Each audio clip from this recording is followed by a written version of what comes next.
ẹ̀yin Èkó. O ṣeun. Ẹ wá bí wọn, ṣé wọ́n ti fẹ́ wá sanwó ẹrú tó mú ni? She want plenty gold for she and me. EFUNROYE, wọ́n dọ̀rọ̀ ẹ̀rọ mọ́ mi lọ́wọ́.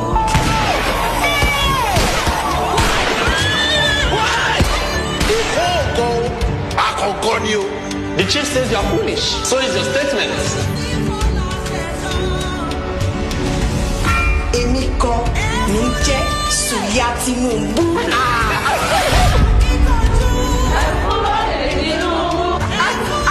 Ṣé gbogbo ọ̀rọ̀ pátápátá ní sùúrù ayọ̀ lẹ́gùn rẹ̀?